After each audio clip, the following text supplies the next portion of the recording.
హల్లెలూయా. దేవునికి మహిమ కలుగును గాక. ప్రస్తుతము ప్రపంచ దృష్టంతా ఇజ్రాయేలు యుద్ధం మీద నిలిపి ఉన్నది. మొన్నటి వరకు సిరియాతో, ఆ చుట్టుపక్కల ఉన్న అన్ని దేశాలతో యుద్ధమే పాపం ఇజ్రాయేల్కి. ఇప్పుడు ప్రస్తుతం ఇరాన్తో చేస్తూ ఉంది. హల్లెలూయా. చాలామంది అనుకుంటున్నారు ఇజ్రాయేలు యుద్ధము అణుబాంబు వేస్తారేమో భయపడి చేస్తుంది అనుకుంటున్నారు. ప్రాణభయంతో చేస్తుంది, డిఫెన్స్ చేయడానికి చేస్తుంది అని అనుకుంటున్నారు. కానీ వాక్యం ఏం చెప్తుందంటే ఇజ్రాయేల్ను కాపాడువాడు కునుకడు, ఆయన చూసుకుంటాడు. కాపలా కాసేవాడు ఆయన దేవుడు ఆ దేశముని కావలివాడున్నాడు. ఆయన ఎప్పుడు కునుకడు, నిద్రపోడంట. ఎవడైనా ఇజ్రాయేల్ను ముడితే ఆయన కనుగుడినట్టు ముట్టినట్టేనంట. అంతగా చూసుకుంటున్నాడు ఇజ్రాయేల్ని యేసయ్య. హల్లెలూయా. ఇప్పుడు ఇజ్రాయేల్ యుద్ధం మరి ఎందుకు జరుగుతుంది? ఇజ్రాయేలీయులు ఎందుకు ఆ యుద్ధం చేస్తున్నారంటే వాళ్ళ దేశాలకు భయపడి వాళ్ళు అనుభవం వేస్తారో అని కాదు. ఇజ్రాయేల్ దేశంకి ఉన్న ప్రవచనాలు నెరవేరబడాలి. ఇజ్రాయేలు దేశంలో ఒక గొప్ప మందిరము కట్టబడాలి. ఆ మందిరంలో మందసం పెట్టబడాలి. ఆ పెట్టబడిన మందసంలో అహరోను చిగురించిన కర్రలాగా పూలు పూసి ఫలించాలి. కాబట్టి ఇలా యుద్ధం చేస్తున్నారు. ఎందుకు ఏంటనేది యేసు ప్రభు వారు చెప్పిన లేఖనాల నుంచి మీకు చెప్పడానికి ప్రయత్నం చేస్తా. జాగ్రత్తగా ఆత్మ చెప్తున్న మాట చెవిగలవాడు వినుగాక. పస్కా పండుగ దినానికి ముందు యేసు ప్రభు వారు 6 దినములకు ముందు బేతనియాకు వచ్చిననుంది. యోహాను సువార్త 12వ అధ్యాయం 1-2 వచనాలు. కాబట్టి యేసు తాను మృతుల్లో నుండి లేపిన లాజరు ఉన్న బేతనియాకు పస్కా పండుగకు 6 దినములు ముందుగా వచ్చాను. లాజరింటికి 6 దినాల ముందు, పస్కా పండుగకు 6 దినాల ముందు వచ్చాడంట. అక్కడ వారందరూ ఆయనకు విందు చేసిరి. మార్త ఉపచారం చేసిన, లాజరు ఆయనతో కూడా ఉండను, భోజనం కూర్చున్నవాడు ఒకడు అని ఉంది. ఈ బేతనియా యెరూషలేముకి ఎంత దూరంలో ఉందంటే బేతనియా యెరూషలేమునకు సమీపమై ఉండెను. దానికి ఇంచుమించు కోసెడు దూరం అని ఉంది. ఇంగ్లీష్లో అయితే 15 కోసెడ్లని ఉంది. అది కాల్కులేట్ చూస్తే 3 కిలోమీటర్ల దూరం అంట. అంటే ఇది యెరూషలేము యొక్క దేవాలయం అయితే ఇక్కడి నుంచి 3 కిలోమీటర్లో మార్తా మరియా మృతుల్లో నుండి లేపిన లాజరు యొక్క ఇల్లు ఉంది. దానికి బేతనియాకు దగ్గరలో ఒలీవల కొండ కూడా ఉంది. హల్లెలూయా. సో ఎందుకు ఇవన్నీ చెప్తున్నా అంటే మత్తయి సువార్త 21వ అధ్యాయంలో ఏమనుందంటే, మత్తయి సువార్త 21వ అధ్యాయంలో గాడిద పిల్లను తెమ్మని, ఆ గాడిద పిల్ల మీద కూర్చుని యేసు రాజుగా ఎక్కడికి వస్తాడు? యెరూషలేము దేవాలయంలోకి వస్తాడు. మత్తయి సువార్త 21వ అధ్యాయంలో 5వ వచనంలో ఉంది, ఇదిగో నీ రాజు సాత్వికుడే, గాడిదను భారవాహక పశుపిల్ల అయిన చిన్న గాడిదను ఎక్కి నీ యొద్దకు వచ్చుచున్నాడని సియోను కుమారుతో చెప్పుడి అనునది. సియోను వెళ్ళి శిష్యులు వెళ్ళి యేసు తనకు ఆజ్ఞాపించిన ప్రకారము చేసిరి. అప్పుడు వాళ్ళందరూ ఏం చేశారు? చెట్లు కొమ్మలు దారి పొడుగున పరిచి జనసమూహములతో ఆయనకు ముందు వెలుచు, దావీదు కుమారునికి జయము జయము, హోసన్నా జయము మూల బసలో ఉంది. యెహోవా పేరిట వచ్చేవాడు స్తుతించబడగా సర్వోన్నతుని స్థలంలో జయము జయము అంటే కనుక హోసన్నా జయము జయము అని కేకలు వేస్తూ ఉన్నారంట. సరే, వచ్చి ఆయన యూదులు రాజుగా యెరూషలేములో గాడిద మీద వచ్చాడు. వచ్చినప్పుడు దేవాలయంలో అడుగుపెట్టి దేవాలయం అంతా మొత్తం మోసంతో క్రయ విక్రయాలతో చేస్తున్న రోకలు బల్లలు గొవ్వలు అమ్ముతున్న వాళ్ళందరినీ పడదోశారంట. పడదోసి నా మందిరము ప్రార్థనా మందిరం అని రాయబడి ఉన్నది, మీరు దాన్ని దొంగల గుహగా చేశారని చెప్పాడు. హల్లెలూయా. చెప్పి అక్కడ నుంచి బయలుదేరి మరలా బేతనియాకు వస్తున్నాడంట. వచ్చి మరలా బేతనియా నుండి మరలా ఎక్కడికి వెళ్తున్నాడు? యెరూషలేముకి వెళ్తున్నాడంట. అంటే రోజు బేతనియాలో లాజరు ఇంట్లో ఉండి అక్కడి నుంచి బేతనియాకి, బేతనియా నుంచి మళ్ళీ యెరూషలేముకి, యెరూషలేము నుంచి మరలా బేతనియాకి వెళ్తున్నాడంట. ఈ విషయం మత్తయి సువార్త అదే అధ్యాయంలో 21:17 చూడండి.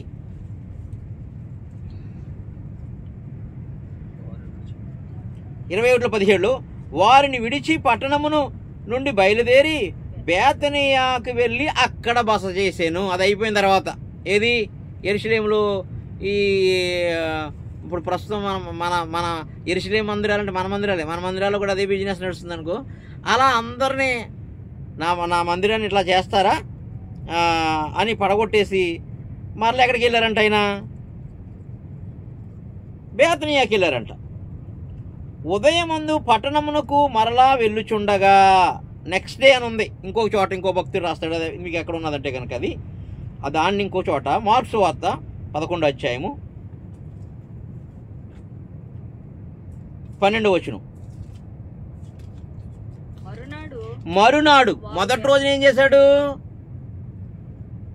యెరూషలేము మందిరంలోకి వెళ్ళి ఏమేమి ఉన్నాయో వాళ్ళందరినీ పడగొట్టి ఏంటని అది దొంగల గుహగా చేశారని అడిగాడు. మళ్ళీ బేతనియాకి వెళ్ళాడు కదా, మళ్ళీ బేతనియా నుంచి వస్తున్నాడు. దాన్ని ఏమన్నాడు ఇప్పుడు ఇక్కడ రెండో భక్తుడు మార్కు? మరునాడు, నెక్స్ట్ డే, రెండవ రోజు ఒక అంజూరపు చెట్టును ఎగ్జాక్ట్ దూరము నుండి చూచి దాని మీద ఏమైనా దొరుకునేమో అని వచ్చెను. దాని యొద్దకు వచ్చి చూడగా ఆకులు తప్ప మరేమీ కనబడలేదు. ఏలయనగా అది అంజూరపు పండ్ల కాలము కాదు. అందుకైన ఇక మీదటి అన్నిటికీ నీ పండ్లు ఎవరిని తినకుందురు గాక అని చెప్పాను. ఇది ఆయన శిష్యులు వినిరి.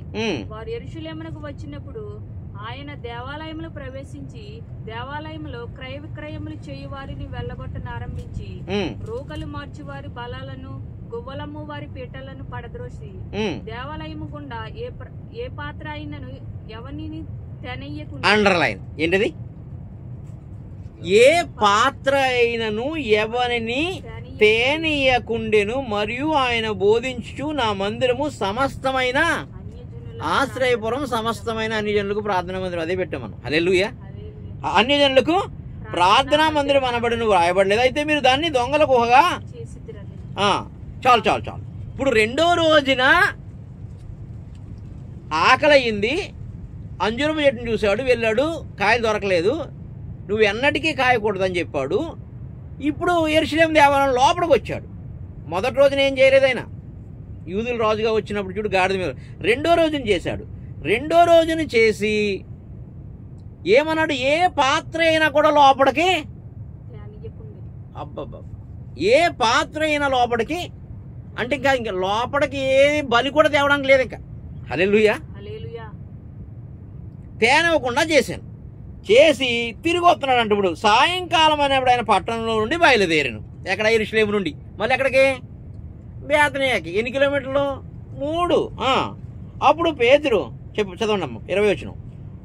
పొద్దున వారు పోవు మార్గమున పోవుచుండగా, అంటే పొద్దుట ఎలా వచ్చారు అదే మార్గమున వారు పోవుచుండగా వేళ్ళు మొదలుకొని, వేళ్ళు అండర్లైన్ మొదలుకొని అప్పుడు పేతురు ఆ సంగతి జ్ఞాపకమును తెచ్చుకొని, బోధకుడా, ఇదిగో నీవు శపించిన అంజూరపు చెట్టు ఎండిపోయినని ఆయనతో చెప్పాను. అందుకు యేసు వారితో ఇట్లా, నేను మీరు దేవుని విశ్వాసం ఉంచుడి. ఎవడైనాను ఈ కొండను చూచి నీవు ఎత్తబడి సముద్రంలో పడవేయబడమని చెప్పి తన మనసులో సందేహింపక తాను చెప్పినది జరుగునని నమ్మిన ఎడల వాడు చెప్పినది జరుగునని మీతో నిశ్చయముగా చెప్పుచున్నాను. ఆమేన్. అసలు అంజూరపు చెట్టు వేళ్ళు ఎండిపోయితే బండ కోసం చెప్తాడండి ఆయన. అంజూరపు చెట్టు వేళ్ళు ఎండిపోని, వేళ్ళు సైతం ఎండిపోయినప్పుడు ఈయన ఏం చెప్పాలి? అంజూరపు చెట్టు మరలా చిగురిస్తుందనో లేకపోతే అదనో ఇదనో చెప్పాలి కదా. కానీ ఏం చెప్తున్నాడు? ఈ బండను చూసి లేకపోతే ఈ కొండను చూసి ఎక్కడ పడాలంట? డైరెక్ట్ సముద్రంలో పడమని చెప్తే జరుగుతుంది అంటున్నాడు. దీన్ని బతికించాలా దీన్ని బతికించడం కోసం మాట్లాడాలా, ఇది మరలా ఎలా బతుకుతుందని చెప్పాలా, లేదా ఈ కొండ కోసం చెప్తావా నువ్వు? అందుకని దేవుడు మర్మంగా పలుకుతాడు అన్ని. హల్లెలూయా, హల్లెలూయా. ఏంటి సీక్రెట్ అంటే యేసుప్రభు వారు చెప్తున్నారు, అంజూరపు చెట్టు మరలా లేతదై చిగురించినప్పుడు నేను గుమ్మం యొద్దనే ఉన్నాను అన్నాడు. అంజూరపు చెట్టు లేతదై చిగురించినప్పుడు నేను గుమ్మం యొద్దనే ఉన్నాను, త్వరగా రావడానికి అన్నాడు. మన వాళ్ళందరూ ఏం చెప్తారు, 1948 మే 14వ తారీఖున అంజూరపు చెట్టు మొదలయ్యింది అని చెప్తారు. అది కూడా నిజమే. కానీ అంజూరపు చెట్టు కాల పరిమితి ఎంత? లెక్క ప్రకారం చూసుకుంటే అంజూరపు చెట్టు ఒక చెట్టు, ఆ చెట్టు ఎండిపోయింది. ఇప్పుడు ఆ చెట్టు ఇజ్రాయేలు, ఆ చెట్టు యెరూషలేము మందిరము. అది నేను చెప్తున్నది. ఆ చెట్టు ఏంటి? యెరూషలేము యొక్క మందిరము. ఇప్పుడు ఆ మందిరములో మరలా అంజూరపు చెట్టు నాటబడాలి. హల్లెలూయా. అహరోను కర్ర చిగిరించి పువ్వులు కాయలు ఎలా కాసిందో బాదం చెట్టు కాయలు, అలాగా ఆ మందస్సంలో ఆ కాయలు ఆ దేశంలో ఆ పంట రావాలి. అది ఆత్మ సంబంధమైన అంజూరపు అని యేసుక్రీస్తు వారి యొక్క పంట. హల్లెలూయా. కాబట్టి ప్రభు ఇక్కడ చెప్తున్నాడు ఏంటంటే, ఈ అంజూరపు చెట్టు వేళ్ళు ఎండిపోవడం అంటే క్రీస్తు శకము 70వ సంవత్సరంలో యెరూషలేము దేవాలయాన్ని పడగొట్టేసి మొత్తం ఆ రాళ్ళన్నీ పీకేసి, ఆ అంజూరపు చెట్టు యొక్క రాళ్ళన్నీ పీకేసి మొత్తం ప్రపంచ దేశాలందరికీ వాళ్ళని, ఆ కొమ్మల్ని రెమ్మలనేటువంటి ఇజ్రాయేల్ చావబాదేసి చంపేసి ప్రపంచ దేశాలకి అలగొట్టేశారు. హల్లెలూయా. ఇప్పుడు అది వచ్చింది 1948 భూమిలోకి వచ్చింది, ఇంకా పాతబడలా. హల్లెలూయా.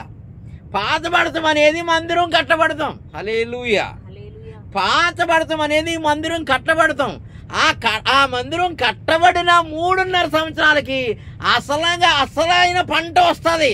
అప్పుడు ఆ కట్టబడిన 3.5 సంవత్సరాల పంట అనంతరము యేసు మేఘారుడే వచ్చి అంజూరపు కాయలు కోసుకుంటాడు వచ్చి. అది పరమగీతాల్లో ఉంది. హల్లెలూయా. ఇప్పుడు నేను చెప్తున్న పాయింట్, పరిశుద్ధాత్మ దేవుడు చెప్తున్న పాయింట్ ఏంటంటే, మనందరికీ, నాతో సహా మీ అందరికీ, అంజూరపు చెట్టు భూమిలోనికి వచ్చారు తప్ప ఇంకా చెట్టును నాటలేదు. చెట్టుని నాటడం అనే ప్రక్రియ యెషయా మొద్దు చిగురించిననే యెరూషలేము మందిరములో మందసం దగ్గర అహరోను కర్ర ఎలా చిగురించిందో యెరూషలేము మందిరము చిగురించాలి. మీరు సజీవమైన రాళ్ళుగా కట్టబడుతున్నాడు పేతురు. అలా మందిరముగా మనం చిగురించాలి. ఆ మందిరము ఉన్న ప్లేసులోకి వచ్చాం కానీ ఇంకా నాటబడలేదు. ఒకవేళ ఫిజికల్గా ఒక చెట్టు, అంజూరపు చెట్టు నాటబడితే అది 3 సంవత్సరాల తర్వాత కాపు మొదలు పెడుతుంది. హల్లెలూయా. మరి ఎందుకు ఈ ఉపమానం చదివించాను నేను? ఎందుకు యేసయ్య ఉపమానం చెప్పాడు? అంజూరపు చెట్టు ఉపమానంలో కొండ ఎందుకు అడ్డు వస్తుంది? అసలు కొండ ప్రస్తావన ఏంటి అంటే, అదే డోమ్ ఆఫ్ ద రాక్. దానికి ఎదురుగా అల్-అక్సా మసీదు ఉంది. ఈ 36 ఎకరాలు ఎంతో చెప్తున్నారు విస్తీర్ణం. యెరూషలేము మందిరం యొక్క విస్తీర్ణం 36 ఎకరాలు సంథింగ్ ఎంతో చెప్తున్నారు. దాంట్లో యేసుక్రీస్తు వారు పాదాలు పెట్టుకునే వేర్లు ఉన్న ఒక స్థలం ఉంది. దాన్ని పాదస్థలం అన్నారు. పాదాలు పెట్టుకునే స్థలాన్ని పాదస్థలం అన్నారు. విలాప వాక్యాల్లో రాశారు. దాని పేరు మందసం పెట్టే ప్లేసు. అది డోమ్ ఆఫ్ ద రాక్కి, ఇది ఇట్లా డోమ్ ఆఫ్ ద రాక్ ఇలా ఉంటుంది కదా, దాని కింద ఉంది ఆ స్థానం. అది ఆయన పాదాలు అనగా దేవుని యొక్క పాదములు వేర్లు పెట్టుకునే స్థలం. ఆ వేరుల్లో మనం వేరు పారాలంటాడు పౌలు. హల్లెలూయా. ఆ వేరుల్లో మనం అనగా ఆయన పాదాల్లోనికి నుంచి తల వరకు పరిపూర్ణంగా ఎదగాలి. కాబట్టి ఆ మందస్సము పెట్టడానికి లేదా అంజురపు చెట్టు చిగురించడానికి ఆధారమైన దాన్ని ఈ యాషావు అనే సంతానంలోంచి వచ్చిన యాషావు కొండలోంచి వచ్చిన ఒక కొండ. ఏ కొండది? డోమ్ ఆఫ్ ద రాక్ అనే కొండ. హల్లెలూయా. ఇప్పుడు ఏమైంది? కట్టయిందా? అడ్డుగా ఉంది. హల్లెలూయా. అందుకనే వీళ్ళు ఏమంటున్నాడు ఈయన, ఈ కొండను చూసి మీరు ఎక్కడ పడాలని చెప్పాలంట? సముద్రములో పడాలని చెప్పాలంట. డిస్టర్బ్ చేయక, ఏం చెప్పు, సముద్రములో పడవేయాలని చెప్పాలంట. అందుకని అంజూరపు చెట్టు దగ్గర దాన్ని వేళ్ళెండిపోవడము. రెండోది, ఎవ్వడం కూడా దానిలోకి ఏ పాత్ర తీసుకురాకూడదు. ఇప్పుడు వరకు వెళ్తుందా యెరూషలేములోకి? ఏ పాత్ర అయినా ఏడుపుల గోడ దగ్గరికి వెళ్తున్నాయి. ఏ పాత్ర, ఏ ప్రార్థనా పాత్ర అయినా, ఏ ధూప పాత్రనైనా, లేకపోతే ఏ సమాధాన బలులైనా, లేకపోతే కనుక అనుదిన బలులైనా ఇంకా ఏమీ స్టార్ట్ అవ్వలే. అందుకొరకు ఆ కొండని తీసేసి ఈ డోమ్ ఆఫ్ ద రాక్ అనే యాషావు కొండది, ఆ కొండను అలా తీసి ఆ కొండ కింద కరెక్ట్గా డోమ్ ఆఫ్ ద రాక్ కింద ఉంది మందసం పెట్టుకునే ప్లేసు, అనగా యేసుప్రభు యొక్క పాదాలు. ఆ పాదాలే వేర్లు. ఎవ్వడూ తినకూడదన్నాడు, ఆయన తింటాకెళ్ళాడు పాపం. ఇప్పుడు అది పాతబడతాది. అక్కడ ఆయనలో సజీవమైన రాళ్ళుగా యెరూషలేము దేవాలయం కట్టబడుతుంది. ఆ మందసం దగ్గర ఆయన పాదాలు పెట్టుకుంటాడు. ఆ వేరుల్లోంచి వస్తున్న శక్తి ఆయనలో వేరు పారి ఇజ్రాయేలు సంఘము అభివృద్ధి చెందుతుంది. హల్లెలూయా.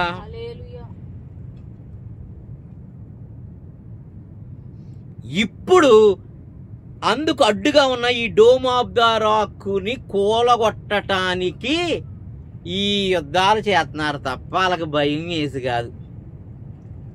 వాళ్ళకి దేవుడు కనుగుడ్లో దాచుకుంటాడంట, హస్తాల్లో చిక్కుకున్నాడంట. హల్లెలూయా, హల్లెలూయా. ఒక్క ఏంటి ఇజ్రాయేలుకి ఐరన్ డోమ్ పని చేయకపోతే ఐరన్ డోము లక్షల ఐరన్ డోములతో సమానమైన ఒక దూతను పంపిస్తాడు. హల్లెలూయా. ఆయన ఎలాగైనా యుద్ధం చేస్తాడు.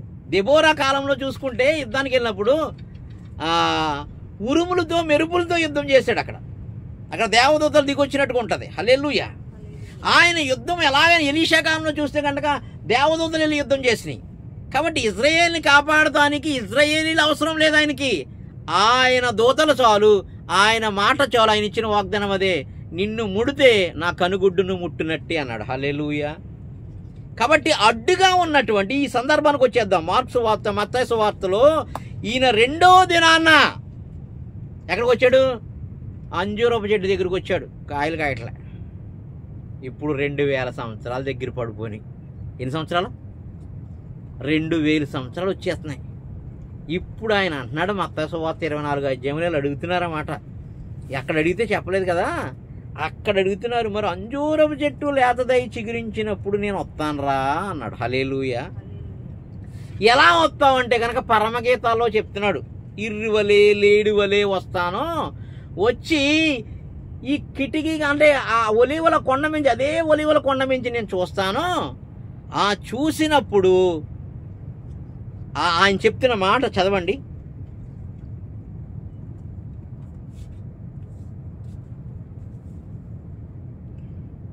రెండో అధ్యాయం 8వ వచనం,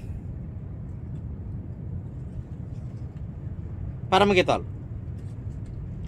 ఆలకించుడు, నా ప్రియుని స్వరం వినబడుచున్నది, ఇదిగో అతడు వచ్చుచున్నాడు, గంతులు వేయిచు, కొండల మీద ఎగసిదాడుచు, మెట్టల మీద అతడు వచ్చుచున్నాడు. ఎన్నోసార్లు చెప్పిన విషయం నేను. ఆకాశ సమూహాల నుంచి వస్తున్నాడు ఆయన. నా ప్రియుడు ఇర్రివలే లేడివలేనున్నాడు, ఇదిగో అతను మన గోడకు వెలుగా, నెహమ్యా కట్టిన గోడలకి పక్కన ఉన్న ఒలీవల కొండ మీద నిలబడ్డాడని ఎన్నోసార్లు ఎన్నో ప్రసంగాల్లో చెప్పాను. హల్లెలూయా. నిలుచున్నాడు, ఆయన కంటిలోంచి చూస్తున్నాడంట, కిటికీ కంతకుండా తొంగి చూచున్నాడు. ఇప్పుడు నా ప్రియుడు నాతో మాట్లాడుచున్నాడు. అప్పుడు ఇజ్రాయేల్తో వచ్చి మాట్లాడతాడంట. ఏమని మాట్లాడుతున్నాడు తెలుసా? నా ప్రియురాలా సుందరవతి లెమ్ము, చలికాలము, ఈ సాతానుగాడి కాలం వెళ్ళిపోయింది, ఈ వర్షాకాలం వెళ్ళిపోయింది, తీరిపోయిన వర్షం ఇక రాదు, దేశమందులు పువ్వులు పూసినవి, పిట్టలు కోలాహలము చేయుచున్నవి, పావుర స్వరము, యేసుక్రీస్తు యొక్క స్వరం మన దేశంలో వినబడుచున్నది, అంజూరపు కాయలు, అది విషయం. అంజూరపు కాయలు కాసేసి పండిపోయి ఉన్నవి రండి అంటున్నాడు. ఇంకా చాలా కాయల కోసం చెప్తున్నాడు. ద్రాక్షాలని అన్ని కాయలతో పోలుస్తాడు. అది అంజూరపు చెట్టు చిగురించటం అంటే. అంజూరపు చెట్టు చిగురించటం కాదు, చిగురించి కాయడం అంటే 2000 సంవత్సరాల క్రితం శపిస్తే, ఆ శపించింది ఎక్కడ? యేసుక్రీస్తు గాడిద మీద యెరూషలేములోకి వచ్చి రాజుగా ఉండి ఉన్నప్పుడు వాళ్ళ స్తుతులు చెప్తున్నాడు. పరిసర శాస్త్ర సర్దుగారు అడ్డుకుంటూనే ఉన్నారు. రెండో రోజున వస్తున్నప్పుడు అంజూరపు చెట్టును శపించినప్పుడు ఆయన ఒక సీక్రెట్ చెప్తున్నాడు. కొంతకాలం వెళ్ళిపోయిన తర్వాత, కొంతకాలం తర్వాత ఈ వేర్లన్నీ పీకేస్తారో. ఏ వేర్లు? యెరూషలేములో ఉన్న మందిరం యొక్క వేర్లన్నీ పీకేస్తారు. ఈ చెట్టు అంతా ఎండిపోతుంది, ఎవడు ఈ కాయలు తిండో. ఈ కాయలు కాసే ఈ చెట్టు ప్లేస్లో అహరోను కర్ర చిగురించి పుష్పించి కాయలు కాసిన ఈ చెట్టు ప్లేస్లో ఒక ఏషావు కొండ అనే ఒక సంతానం 12 జాతులు ఉన్నారు. ఆ 12 రాజులు, ఇరాక్ కావచ్చు, ఇరాన్ కావచ్చు, లెబనాన్ కావచ్చు, జోర్దాన్ కావచ్చు, సిరియా కావచ్చు, ఇట్లాంటి ఎన్నెన్ని, మోయాబు కావచ్చు, అమ్మోనీయులు కావచ్చు, జోర్దాన్ కావచ్చు, లేకపోతే పాలస్తీనా కావచ్చు, ఎన్ని దేశాలు కలిసిన ఏషావు కొండలో ఉన్న ఒక రాయి తీసుకొచ్చి అక్కడ పెట్టి, ఎక్కడ సియోను పర్వతం అనే మూలరాయి పర్వతం మీద పెట్టి అది అడ్డుగా ఉంచుతారు. ఈ చెట్టు మొలకెత్తి వేరుపారినాలో పుష్పించి పిందులు దిగి పక్వమైపోకుండా ఆపుతూ ఉంటాడు. కాబట్టి దాన్ని పడగొట్టాలని ఇజ్రాయేలీకి తెలిసింది. కాబట్టి ఇప్పుడు ఇజ్రాయేలీలు దాన్ని పడగొట్టే క్రమంలో పక్కనున్న శత్రువులని ఏషావు కొండ, ఈ కొండది, ఈ కొండను ఇప్పుడు పడగొట్టడానికి ప్రయత్నం చేస్తున్నారు వీళ్ళు. ఇప్పుడు త్వరలో ఈ డోమ్ ఆఫ్ ద రాక్ అనే ఆ కొండను తీసి ఎక్కడ ఇస్తారు? ఒకవేం చెప్పింది, సముద్రంలో విసరమన్నారన్నమాట. అలా సముద్రంలో విసురుతారు. అలా విసరబడిన తర్వాత యాంటీ క్రైస్ట్ వచ్చి యెరూషలేము దేవాలయం కట్టుకోండి అని ఆర్డర్ ఇస్తాడు.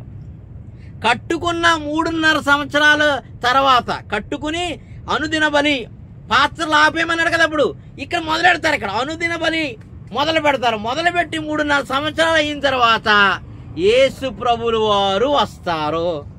అప్పుడు ఆ మందిరాన్ని వాడు పడగొడతాడు. పడగొట్టినారు, యేసు ప్రభువులు వారు వస్తారు. అప్పుడు చెప్తున్నాడు అన్నమాట, అంజూరపు పళ్ళు పక్వమై ఉన్నవి అని. హల్లెలూయా, హల్లెలూయా. అందుకోసము ఇప్పుడు అడ్డుగా ఉన్నది యాషావు కొండ, అదే డోమ్ ఆఫ్ ద రాక్. అనగా యాషావు అనే ముస్లిం దేశానికి పవిత్రమైన స్థలం అని చెప్పుకుంటున్నారంటే, ఎవరిది? యేసుప్రభు పాదాలు పెట్టుకునే స్థలం పైన కొండ కట్టేసి పవిత్ర స్థలం అని చెప్పుకుంటున్నారు. దాన్ని ఉపమాన రీతిలో 600 సంవత్సరాల తర్వాత ఓమన్ అనే రాజు వచ్చి కట్టబోతున్నాడు. ఆ దాన్ని చెప్తున్నాడు ఈయన. హల్లెలూయా. పాత నిబంధన భక్తులు అనేక మంది రాసించారు.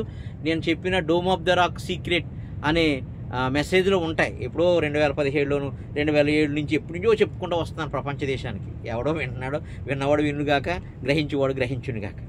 అందుకు ఆయన చెప్తున్నారు ఏమని, ఈ కొండను చూసి సముద్రంలో పడవేయమంటే పడవేయబడునుగాక. మీకు ఆవగంజంతా విశ్వాసం. ఆ విశ్వాసంతో ఇప్పుడు యుద్ధం మొదలుపెట్టాడు నెతన్యాహు. ఇప్పుడు యుద్ధం ఎందుకు మొదలుపెట్టాడు? ఈ ఇజ్రాయేల్ దేశంలో చుట్టూ ఉన్న యాషావు కొండలు ఆయన యెరూషలేములో ఇజ్రాయేల్ తిరిగి వచ్చిన ఇజ్రాయేల్ని యెరూషలేములో అంజూరపు చెట్టుగా నాటుతున్నాడంటే ఇప్పుడు. అందుకని ఏర్లు ఎండిపోని అయ్యి పాతదే. ఆయన ఉన్నప్పుడు ఏర్లు ఎండిపోని, ఇప్పుడు కొత్త అంజూరపు చెట్టును నాటుతున్నాడు. ఆ నాటబడుతున్న అంజూరపు చెట్టు కోసమే మత్తయి సువార్త 24 అధ్యాయంలో చెప్తున్నాడు. అది రాకడ సమయంలో నాటబడే అంజూరపు చెట్టు అని చెప్తున్నాడు. ఇది రాకడ సమయం కాబట్టి ఇప్పుడు అంజూరపు చెట్టు నాటబడటానికి భూమిని సిద్ధపరచాలి. సిద్ధపరుస్తుంటే ఒక రాయి అడ్డుగా ఉంది. ఆ రాయి దగ్గరే ఇజ్రాయేలు అంజూరపు చెట్టును నాటాలి. అందుకొరకు ఈ రాయిని తీసేసి ఆ అంజూరపు చెట్టుని నాటండి అని చెప్తున్నాడు అక్కడ యేసు. హల్లెలూయా. భూమిలో విత్తనం వేస్తామండి. ఇక్కడ కాదు, మన ఏరియాలో పర్లేదు, ఇంకా కొంచెం సౌటు భూములు లేకపోతే చిన్న చిన్న అడ్డుగా ఉంటాయి. రాయలసీమ తెలంగాణ ప్రాంతాలు ఎలా ఉంటాయంటే రాళ్ళు ఉంటాయి. దాన్ని ఏం చేస్తారు? రాయిని తొలగించి అక్కడ బాగా ట్రాక్టర్ పెట్టి ఇప్పుడు దుద్దుని చేస్తారు. హల్లెలూయా. అలాగా ఇప్పుడు కొత్త అంజూరపు చెట్టు నాటబడాలి. అది ఇజ్రాయేలు. పాత అంజూరపు చెట్టు పాత ముద్ద పులిసిపోయింది, ఏర్లు ఎండిపోయి. ఇప్పుడు కొత్త అంజూరపు చెట్టు, కొత్త అంజూరపు వేర్లు యేసులో నాటబడతాయి, యేసును అంగీకరిస్తాయి. హల్లెలూయా. అప్పుడు చెప్తున్నాడు పరమగీతాలో, ఓ వర్షాకాలం వెళ్ళిపోయింది, శీతాకాలం వెళ్ళిపోయింది, ఆ గుంట నక్కల్ని పట్టుకుందాం, సాతాను సమూహాన్ని పట్టుకుందాం, రండి, ఇదిగో పౌరుషోరం మీకు వినబడుతుంది, అంజూరపు చెట్లు పక్వమై ఉన్నాయి, రండి అని ఆ సంఘాన్ని పిలుస్తూ ఉన్నాడు. అంజూరపు చెట్టు అని ఇజ్రాయేలు సంఘాన్ని. అంజూరపు చెట్టు మనం కాదు. హల్లెలూయా. మన వాళ్ళు డబ్బాగాళ్ళు అందరూ అసలు ఇజ్రాయేల్ అంటే ఓరవదు, వాళ్ళ లేకపోతే మనకు కృపే లేదు, హల్లెలూయా అని పౌలు అంటున్నాడు. మరి ఏంటో మరి ఆయన అడగాలి, నాకు తెలియదు. హల్లెలూయా, హల్లెలూయా. కాబట్టి ఆ కాలంలో అంజూరపు చెట్టును ఎన్నటికీ నీ కాయలు తిన్నన్నాడు. ఇక్కడేమో నా ప్రియులారా రండి లెస్సగా పానము చేయదము, అంజూరపు చెట్లు పక్కమైనాయి అంటున్నాడు పరమగీతాల్లో. అంటే కొత్తగా నాటబోతున్నాడు అంజూరపు చెట్టు. అది ఈ డోమ్ ఆఫ్ ద రాక్ అనే రాయి, యెరూషలేములో అంజూరపు చెట్టును నాటడానికి ఈ డోమ్ ఆఫ్ ద రాక్ చెట్టు అడ్డొస్తుంది. అంటే యెరూషలేము దేవాలయం కట్టడానికి దాన్ని పెరికి ఎక్కడేస్తారు? సముద్రములో వేస్తారు. అది అక్కడున్న కొండ. ఆ కొండ ఏంటనుకుంటున్నారు? డోమ్ ఆఫ్ ద రాక్ అని. యెరూషలేములో ఇలా డోమ్ బంగారం తెరిచి పైన ఒక చందమామ ఉండి ఉంటుంది కదా, అదే డోమ్ ఆఫ్ ద రాక్. ఆ కొండను తీసి అక్కడ యెరూషలేము మందిరం అని అంజూరపు చెట్టుని నాటిన తర్వాత ఆ యెరూషలేము చెట్టు, అంజూరపు చెట్టు అనే దానికి నీళ్లు లేకపోతే కనుక ఏమంటారు దీన్ని, ఎరువు వేస్తాం కదా. అందుకని ఏమంటున్నాడు? 3.5 సంవత్సరాల నుంచి చూస్తున్నాను అన్నాడా లేదా? ఈ చెట్టుని ఏం కాయలు కాయట్లేదు అన్నారు. హల్లెలూయా. ఈ 3.5 సంవత్సరాలు కట్టబడిన 3.5 సంవత్సరాలు అనుదిన బలి వేస్తారు, పాత్రలు మళ్ళీ పట్టుకుని వేస్తారు, కానీ కాయలు కాయదు. ఎప్పుడైతే మళ్ళీ మందిరాన్ని పడగొట్టి యాంటీక్రైస్టు ఆలయమును పడద్రోసి అనుదిన బలి నిలిపివేసి ఇజ్రాయేలు సంఘమును హతమార్చడానికి వెళ్తున్నప్పుడు ఆ సంఘము ప్రకటన గ్రంథం 12:13 గుర్తులేదు ఆ అధ్యాయంలో చెప్పబడినట్టుగా అది ఒలీవల కొండ నుంచి యెరూషలేము కొండ నుంచి లెబనోను కొండకు పారిపోతుందంట. పారిపోయినప్పుడు ఆయన ప్రత్యక్షం అవుతాడంట. ప్రత్యక్షమయ్యి ఇదిగో నా గాయాలని చూసుకున్నప్పుడు అసలైన పంట వస్తుందంట. హల్లెలూయా, హల్లెలూయా. అప్పుడు వస్తారంట యేసుప్రభు వారు వచ్చి, అంజూరపు చెట్లు పక్వమై ఉన్నవి, అప్పుడు నేను తిన్నాను, అప్పుడు కాయలు కాసే కాలం కూడా కాదు అన్నాడు కదా. అక్కడ కాపు కాసే కాయలు కాసే కాలము కాదు, కానీ పచ్చగా ఉన్నా కానీ కాయలు లేవు. కానీ ఇప్పుడు కాలము సమీపమై ఉన్నది, కాలము పరిపక్వమై ఉన్నది, కాయలు వచ్చినాయి ఇప్పుడు దీనికి. ఆ కాయలు తింటానికి అనగా ఆయన్ని నమ్మి విశ్వసించిన, ఆయన ఒప్పుకున్న వాళ్ళందరినీ తింటాకు వస్తున్నాడు. ఆ కాయలు ఏంటంటే అలా నమ్మి ఒప్పుకున్న సమరయ స్త్రీని తిన్నాడంట. హల్లెలూయా. అందుకని సమరయ స్త్రీ దగ్గరికి వెళ్ళి మంచి బిర్యానీ, మంచి మంచి థమ్సప్, స్ప్రైట్ అన్నీ పట్టుకుని వచ్చారు.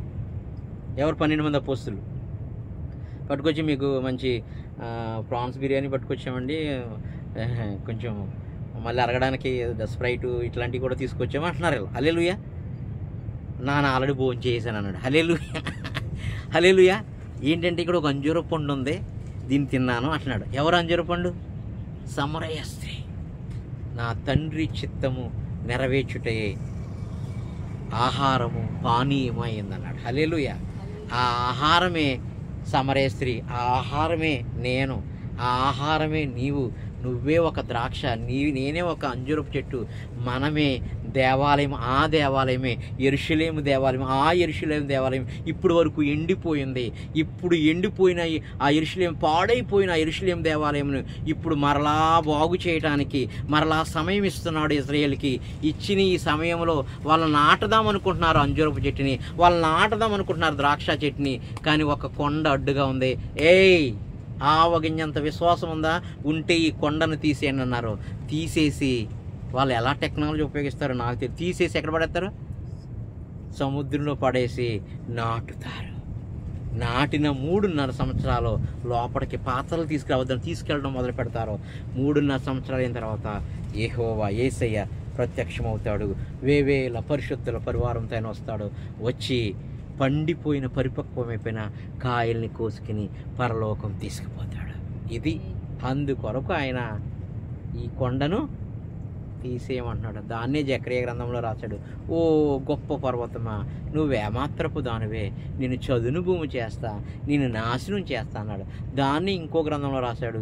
ఇవన్నీ నేను dome of the rock secret అనే మెసేజ్లో చెప్పాను, వినొచ్చు. త్వరలో ఆ పుస్తకం కూడా దేవుని కృప చూపిస్తే రాస్తాను. దేవుడు ఇజ్రాయేల్ని కునుకుడు నిద్రపోడు కంటిలో దాచుకున్నాడు. ఆయన ఇప్పుడు చేస్తున్నది ఏంటంటే త్వరలో అంజూరపు చెట్టు అనగా యెరూషలేము మందిరాన్ని స్థాపించడానికి వస్తున్నాడు. అప్పుడు యెషయా గ్రంథం 66 అధ్యాయంలో అని చెప్తున్నాడు కదా, ఇది సమస్త జనులకు, అన్యజనులందరికీ ఏమన్నాడు? ప్రార్థనా మందిరం అన్నాడుకోండి. ఆ ప్రార్థన మందిరంలోకి అన్ని జనులు వస్తున్నారని చూడండి. యెషయా గ్రంథం 66 అధ్యాయంలో ఇది ఒక్క చెప్పి ముగించేస్తాను. 66 అక్కడ నెరవేర్చబడలేదు. ఇప్పుడు ఆ రెండో దినం వచ్చేసింది. అందుకని ఆ రెండో రోజున శపించాడు. ఇప్పుడు రెండో దినం వచ్చేసింది. 2000 సంవత్సరాలు ముగిసిపోయి ఒక దినం ఆయనకు 1000 సంవత్సరంతో సమానము. 66లో చెప్తున్నాడు.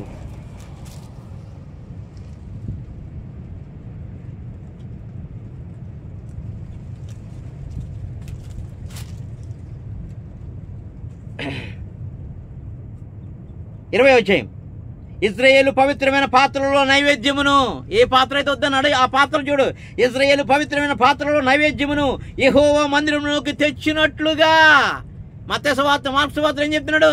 పాత్రలోనిది ఏది తేకండి అన్నాడు. అక్కడ దొంగలు గుహ చేసేసన్నాడు. ఇక్కడ 60 అధ్యాయంలో అనగా ఇప్పుడు యెరూషలేము మందిరం కట్టబడిన తర్వాత ఆ కట్టడానికి అడ్డుగా ఉన్న ఈ యేసుక్రీస్తు చెప్తున్న ఉపమానంగా చెప్తున్నటువంటి ఆ డోమ్ ఆఫ్ ద రాక్ అనే కొండను తీసేసి అక్కడ నాటబడిన తర్వాత, ఆ మందిరం కట్టబడిన తర్వాత ఎవరు వస్తున్నారంట?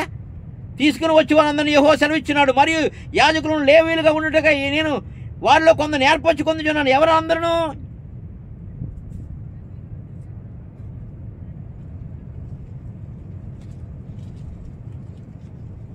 ఇరవై 23వ వచనం. నా సన్నిధిని మొక్కుటకై సర్వ శరీరులు వచ్చేదరని. నువ్వు వెళ్తావు, నేను వెళ్తాం. హల్లెలూయా. యెహోవా సెలవిచ్చుచున్నారు. నా సన్నిధిని మొక్కుటకి వస్తున్నారంట. కాబట్టి ఆ పాత్రలో పట్టుకుని మనం ఆ మందిరంలోనికి సర్వజనులకి, సర్వ అన్యజనులకి ప్రార్థనా మందిరం, ఆ ప్రార్థనా మందిరంలోకి మనం కూడా వెళ్తాం. కాబట్టి ఆ మందిరానికి అడ్డుగా ఆటంకంగా ఉన్న కొండ కొరకే మత్తయి సువార్త, మార్కు సువార్తలో చెప్తున్నాడు. అది డోమ్ ఆఫ్ ద రాక్. దాన్ని తీసి అక్కడ మందిరం అని, అంజూరపు చెట్టు అని యేసు నాటబడుతున్నాడు. అక్కడ మందసము ప్రతిష్ఠించబడుతుంది. దేవుడు తన కృపను, తన సన్నిధిని, తన శక్తిని, తన బలమును, తన వాక్కును, తన జ్ఞానమును నిశ్చయముగా ఇజ్రాయేలుకి అనుగ్రహించునుగాక.